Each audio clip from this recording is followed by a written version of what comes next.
we see the debut of Wardlow last night, coming out and attacking Cody Rhodes. I didn't really care for Jim Ross not knowing who the hell he was, especially when he's like, "Who's that?"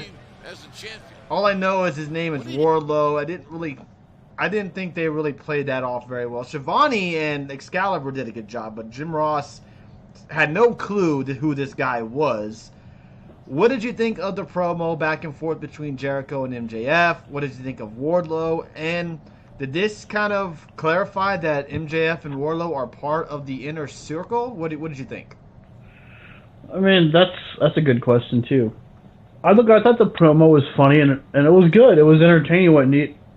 Hey, look, two of the best guys who can cut promos out there doing a great promo. You know, two of AEW's best promo guys on the stick. And the lines they did, one of my favorites was, well, you might remember I was beating Juventud back in WCW or whatever it was last time I was here or something like that. And then MJF's like, who's Hoovy? What's a Hoovy? Or something like that. And it was just a good little thing. But yeah, it was entertaining. And then Wardlow, I think they could be separate. Maybe they're in the inner circle. I don't know. I think it could be separate, though. It could be very similar to his Dynasty group at MLW, where he just has his own little group. Or it seems like AEW could be a lot like Japan, where they just have a bunch of different factions. So I think this could just be someone to watch MJF's back, like a bodyguard or something. Right, and I don't know much about Wardlow. I don't know his wrestling background or if he can even go out there and have a promo that will capture the audience. Now maybe that's why MJF is going to be with him at his side, to be the guy that talks for Wardlow and do all this stuff. And you're right, it could be and I'm not trying to compare MJF to him at all right, but this could be their Shawn Michaels and Diesel, you know what I mean, to where Shawn did all the heavy work and the big man in the back made sure that he kept his title or made sure he won that match. And maybe that's what Wardlow is going to be there for MJF for a little bit until I guess they maybe have more confidence in him, or if they build him up more and stronger into something in the future. I don't know. R. Rich says, I haven't been on here since Full Gear. Remember on last I remember on last Thursday's show I predicted MJF would cause Cody to not win and turn on him that night. I was shot down, and look what happened. Send me a Getdatables t-shirt. I wear an extra medium. I don't even think I have mediums, but good call on your part, R. Rich. I definitely have to hook you up with something there on that. Good call. Appreciate. Thank you for joining us. Thank you, Snacks. You got Coquina in here as well. Thank you for joining us. Why do you gotta hook him up with something? Something that everyone's been saying for like every pay-per-view he's gonna turn. Okay, Brad Shepard, every pay-per-view this is gonna happen. I mean, come on. Red Sox fan says, is the Elite and Inner Circle leading to a War Games match? It seems that way, especially the way I hope so. Cody Rhodes has been talking about how the Elite is going to take down the whole Inner Circle, and I'm sure we get some type of version of War Games, because they can't. Thank you, Snacks, for the bits there. Appreciate that. They obviously can't use the name because it's owned by the WWE, but maybe they come up with some different name for it. But yeah, I definitely see that happening very, very soon. Yep, CM Punk will be touching on him in just a minute. I just hope he starts doing something better than in AA. What did you mean by that? I'm not sure. Let me scroll back up. Disagree, Tony. I honestly believe JR has no idea who Wardlow is. You're probably right. You're probably right. Both you and Tony said it wasn't going to happen last Saturday. Really?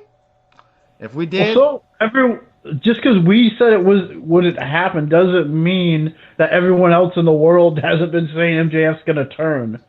I mean, it's foreshadowed when it was going to happen, but it was going to happen eventually. Right. Marty debuts as the 5th member or comes in and costs them the match. Okay. When is his contract actually up? Is it at the end of the year? Is that when his contract is up? So maybe that's when... if Marty does join, I think he's the one who helps Cody out. Okay. Yeah, that's what a lot of people are probably thinking. Red Sox fan is not brave enough to come on this show. Just saying. We also had Pac and Hangman Page in a rematch. This is a rubber match. from Full Gear. They both had a win apiece from each other. Pac picks up the win last night. What's next for Pac and what's next for Hangman Page, Dave? I don't know. I mean, I really don't see the point of doing this match again. I mean, so quickly anyway. I mean, this was almost exactly the same match as the pay-per-view. Mm-hmm.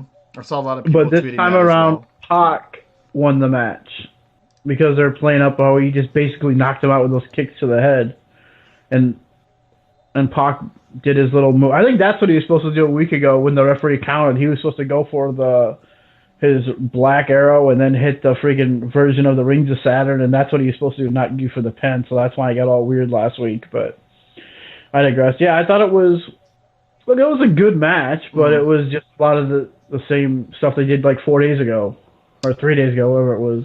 Right.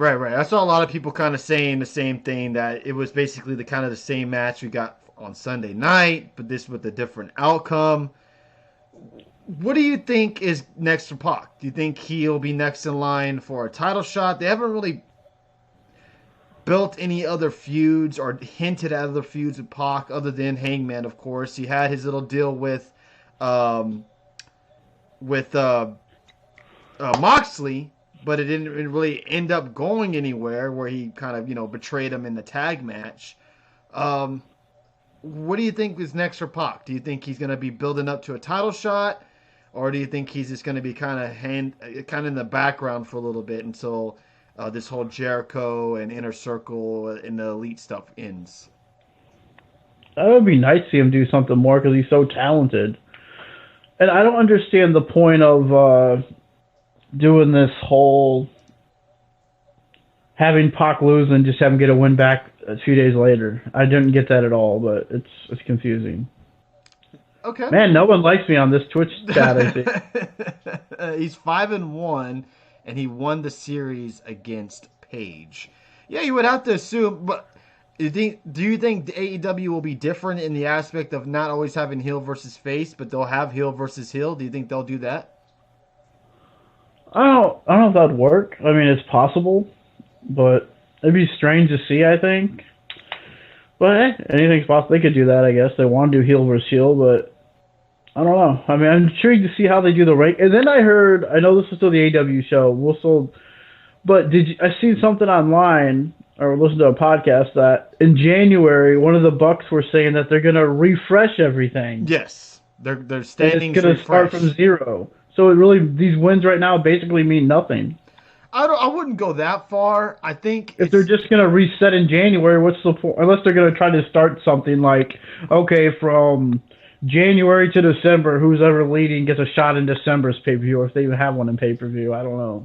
What I think is they're making it kind of like NBA, NFL kind of thing, where they're going to have seasons, and that every, maybe like you said, January to December, they calculate all that, and maybe they have a big pay-per-view, like their Super Bowl or whatever, to have a big match or big payoff with the guys that have had a really, really good season or who have good records.